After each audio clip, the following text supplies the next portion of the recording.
الصلاة والسلام عليك يا رسول الله وعلى آلك وأصحابك يا حبيب الله.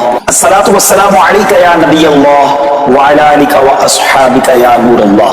میٹھے میٹھے اسلامی بھائیوں، درود پاک پڑھنے کے بے شمار فضائل و برکات ہیں. مصطفیٰ جان رحمت شمع بزم ہدایت صلی اللہ تعالی علیہ وسلم کا فرمان عالی شان ہے کہ جو کوئی شخص مجھ پر ایک بار درود پاک پڑھتا ہے، اللہ تعالیٰ اس پر 10 رحمتیں نازل فرماتا ہے، اس کے 10 گناہوں کو مٹا دیتا ہے اور اس کے 10 درجات کو بلند فرماتا ہے. سبحان اللہ. ایک درود پاک پر اتنی برکتیں ہیں، تو جو کثرت سے درود پاک پڑھتے ہیں ان کو کتنی برکتیں نصیب ہوتی ہوں گی. تو ہم سب کو مل کر کثرت کے ساتھ درود پاک پڑھنے ہیں. آئیے مل کر محبت کے ساتھ بآواز بلند درود پاک پڑھ لیں. صلو علی الحبیب صلی اللہ تعالی علی محمد صلی اللہ علیہ وسلم. کبھی رات میں ایسا ہوا ہوگا آپ کے ساتھ کہ آپ بڑے دکھی ہوں گے، ٹینشن میں نیند نہیں آئی ہوگی، بچپن میں خاص طور پہ یا جوانی میں، اور آنکھوں میں آنسو ہوں گے اور آپ اپنی والدہ کے پاس گئے ہوں گے، نیند سے بیدار ہو کر یا نیند نہیں آ رہی، اور ماں کو کہا ہوگا ماں میں بہت پریشان ہوں، پھنس گیا ہوں ماں، بیمار ہوں یا قرضے میں ہوں، واٹ ایور آپ کا پرابلم تھا. سچ بتاؤ ماں نے کیا کیا تھا؟ کروٹ بدل کر سو گئی تھی کہ بیٹا تو جان تیرا کام جانے، یا ماں بھی بے قرار ہو گئی تھی؟ ماں بھی اٹھ کر بیٹھ گئی، ماں نے سینے لگایا، اللہ سے دعائیں کرنا شروع کر دی.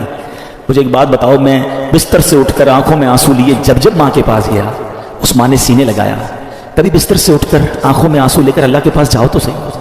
میرا رب تو وہ ہے جس نے میری ماں کے دل میں ممتا بھی اسی نے ڈالی ہے. وہ کئی ماؤں سے زیادہ چاہنے والا ہے. ہمارا پرابلم یہ بات ہی نہیں کرتے اللہ سے، ہم سب سے بات کرتے ہیں. آپ اس کو ٹرائی کر کے دیکھ لیں، یہ راتیں اللہ سے مانگنے کی ہیں، اور اللہ سے اپنی مادری زبان میں جس طرح بات کرنی ہے بات کریں نا. دنیا میں کسی بڑے آدمی، گورنر، وزیر اعظم، صدر سے بات کرنی ہو، بولتے ٹائم نہیں ملتا، نمبر نہیں ملتا، مل جائے تو سیکرٹری بولتا ہے صاحب بہت بیزی ہیں، 15 دن بعد موقع ملے گا. اچھا پھر ملاقات 5 منٹ کی ہوگی. کتنی کنڈیشن ہے یار. میں تو کہہ رہا ہوں خدا سے بات کرنی ہے، احکم الحاکمین سے بات کرنی ہے. کیسے ہوگی؟ پوچھو مولا علی سے. کہتے جب میرا جی چاہتا ہے میرا رب مجھ سے بات کرے، میں قرآن پڑھنے لگ جاتا ہوں، اور جب جی چاہتا ہے میں اللہ سے بات کروں، میں دعا کرنے لگ جاتا ہوں. کیا 2-way conversation ہے یار. نو بڈی بٹوین می اینڈ اللہ سبحانہ و تعالیٰ، نو سیکرٹری، نو ٹائم لمٹ. جتنی بات کرنی ہے کرو نا. ہاتھ اٹھاؤ اکیلے میں، کبھی کبھی تہجد میں بیٹھا کرو. یہ مسجد میں بھی آ کر نا کونا پکڑ لیا کرے، کبھی کبھی فوراً چلے جاتے ہیں لوگ، اور اللہ سے باتیں کریں. اے اللہ پریشان ہوں، اے اللہ بیمار ہوں، پھنس گیا ہوں مولا، کاروبار ٹھپ ہو گیا ہے، روزی کے مسائل ہیں، بیماری کے، جو آپ کے دل میں اللہ سے بات کرو. آپ یقین کرو وہ دینے والا ہے. وہ خود فرماتا ہے ادعونی استجب لکم، مانگو میں تمہیں عطا کروں گا. جس دن اللہ پر آپ کا بھروسہ بڑھ گیا نا، آپ کو دعا کا لطف آ جائے گا. آپ اللہ سے پتہ ہے ایک اور بڑی پیاری قرآن پاک کی آیت کا جز ہے، وہ کیا ہے؟ وَأُفَوِّضُ أَمْرِي إِلَى اللَّهِ، میں اپنے سارے کام اپنے رب کے سپرد کرتا ہوں. ہم کہتے ہیں یار میں آج گیا تھا بھائی فلاں جگہ فائل جمع کرا کے آیا ہوں، مسئلہ حل ہو جائے گا، بہت بڑی شخصیت کو دے کر آیا ہوں فائل. جب آپ یہ پڑھو گے نا دل سے آواز آئے گی فائل جمع کرا دی اللہ کے بارے میں. آپ کے لیے زبردست وظیفہ لے کر آیا ہوں. تفسیر قرآن صراط الجنان کا مطالعہ کر رہا تھا. 22واں پارہ صراط الجنان پیج نمبر 143، اور یہ آیت نمبر ہے 26 سورہ سبا، اس کی تفسیر ہے. تو کیا کمال کے دو اللہ تبارک و تعالیٰ کے ناموں سے خوبصورت وظائف کرے، الفتاح اور العلیم. یہ یاد کر لیجیے. علامہ اسماعیل حقی رحمۃ اللہ تعالی فرماتے ہیں الفتاح، یہ اسم مبارک کا خاصہ یہ ہے کہ اس کی برکت سے مشکلات آسان ہو جاتی ہیں، دل روشن ہو جاتا ہے اور کامیابی کے اسباب حاصل ہو جاتے ہیں. نماز فجر کے بعد جس نے سینے پر ہاتھ رکھ کر 71 ٹائمز اس اسم کو یعنی یا فتاح یہ پڑھا تو اس کا دل پاک اور منور ہو جائے گا، اس کا کام آسان ہو جائے گا، اور اس کی برکت سے رزق میں بھی وسعت ہوگی. اور دوسرا ہے العلیم. اس اسم مبارک کا خاصہ یہ ہے کہ اس کا ورد کرتے رہنے والے کو علم اور معرفت حاصل ہوگی. یہ بھی پڑھتے رہا کریں العلیم العلیم العلیم. اللہ تعالیٰ مجھے اور آپ کو اپنے ناموں کا اور اپنا ذکر کرنے کی توفیق عطا فرمائے. بہت سارے لوگوں کا دل جو ہے وہ مسجد میں نہیں لگتا. مسجد میں پہلے کیوں جاؤں بھائی، اتنا انتظار کرنا پڑے گا، بیان سننا پڑے گا، نماز تو دیر سے ہی ہونی ہے نا.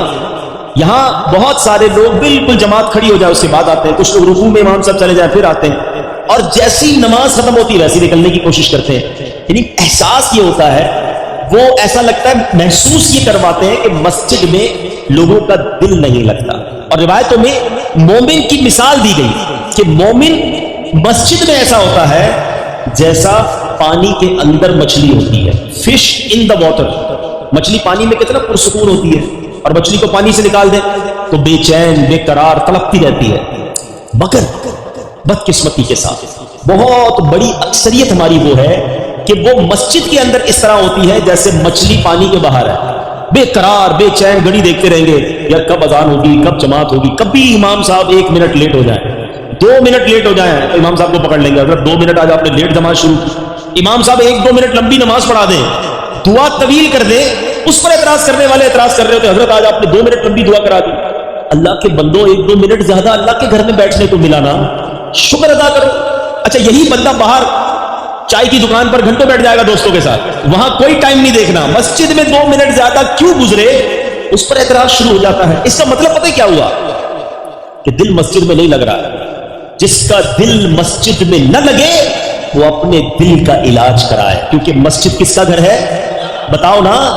اچھا آپ کے گھر میں بغیر اجازت کوئی آ سکتا ہے؟ دروازہ کھٹکھٹائے کوئی, آج آپ کے گھر میں رہوں گا, آپ کہیں گے کون ہو بھائی, میں تو جانتا ہی نہیں. جب میرے اور آپ کے گھر میں بے اجازت کوئی نہیں آ سکتا, اللہ کے گھر میں کیسے آئے گا؟ خوش نصیب ہیں وہ لوگ جنہیں روز بلایا جاتا ہے. مسجد میں خود سے کوئی نہیں آتا, بلایا جاتا ہے. جو نہیں آتا نا, اب ماشاءاللہ یہ مسجد اتنی فل ہے کہ پیچھے بھی لوگ کھڑے ہیں. میں آپ سب سے ایک سوال کرنا چاہتا ہوں, کیا صرف جمعہ کی نماز فرض ہے؟ ہونا یہ چاہیے تھا کہ عصر میں بھی مسجد فل ہوتی, مغرب میں بھی فل ہوتی, عشاء میں, فجر میں. اور جو لوگ کہتے ہیں نا یار میں مسجد نہیں جاتا, تمہاری بھول ہے. تم نہیں جاتے, تمہیں بلایا نہیں جاتا. تم اللہ کی بارگاہ میں توبہ کرو کہ اے اللہ مجھے روز اپنے گھر میں بلا, میں اتنا برا ہوں کہ مجھے پورا ہفتہ تیرے گھر میں آنے کا موقع نہیں ملتا. توبہ کر کے اللہ کو راضی کر کے مسجد میں آنا جانا باندھ لو. پنجاب والوں کی ایک بات بڑی مشہور ہے, میں تو جب بھی پنجاب آتا ہوں, باقی شہروں میں بھی ماشاءاللہ ایسا ہے کہ مہمان نواز ہوتے ہیں. جب بھی آئیں بڑا خیال کرتے ہیں مہمانوں کا, ٹھیک ہے نا. تو جب آپ کے گھر کوئی آتا ہے کیا کرتے ہو؟ مہمان خوش ہو کر جائے. ایسا ہی ہے نا, اگر آپ کے گھر پہ کوئی مہمان آتا ہے کیا کہتے ہیں؟ مہمان راضی ہو کے جائے. اب مہمان کو کچھ تحفہ بھی دے کے بھیجتے ہیں. ایسا ہی ہے, جب اللہ کے گھر پر کوئی آئے گا تو اللہ اسے جھولی بھر کر نہیں بھیجے گا, اسے خوش کر کے نہیں لوٹائے گا. خوش نصیب ہے وہ لوگ جو مسجد میں روز آتے ہیں, بیٹھتے سکون سے ذکر و اذکار پڑھتے ہیں. ارے دنیا میں کسی کے گھر جاؤ وہ تحفے کے ساتھ بھیجتا ہے, اللہ کے گھر میں آئیں گے وہ جھولیاں بھر کے لوٹائے گا. تو نیت کر لیں انشاءاللہ. پہلی نیت تو یہ کر لیں کہ اب انشاءاللہ 5 نمازیں مسجد میں باجماعت ادا کریں گے. جمعہ کا دن کوئی عام دن نہیں ہے, یاد رکھیے. جمعہ کا دن ایک بڑا خاص دن ہے. اللہ تبارک و تعالی نے ہم پر ایک خاص کرم کیا ہے کہ ہمیں ہر ہفتے یہ دن عطا فرمایا. جمعہ کے دن کچھ خاص اعمال کرنے والے ہیں, وہ بھی عرض کرتا ہوں. لیکن جمعے کی پہلے اہمیت کو سمجھیے کہ جمعہ پیارے آقا علیہ الصلوۃ والسلام کی احادیث اور روایتوں کے ذریعے علماء نے بتایا کہ جمعہ یوم العید ہے. جمعہ سب دنوں کا سردار ہے. جمعہ کے روز جہنم کی آگ نہیں سلگائی جاتی. جمعہ کی رات دوزخ کے دروازے نہیں کھلتے. جمعہ کو بروز قیامت دلہن کی طرح اٹھایا جائے گا. جمعہ کے روز مرنے والا خوش نصیب مسلمان شہید کا رتبہ پاتا ہے اور عذاب قبر سے محفوظ ہو جاتا ہے. مفسر شہیر حکیم الامت حضرت مفتی احمد یار خان نعیمی رحمت اللہ تعالی علیہ فرماتے ہیں کہ جمعہ کو حج ہو تو اس کا ثواب 70 حج کے برابر ہے, کیونکہ جمعے کی ایک نیکی کا ثواب 70 گنا ہے, ملٹیپلائی بائی 70. ہم کہتے ہیں یار فلاں جگہ اسکیم لگی ہوئی ہے بھائی 50% ڈسکاؤنٹ,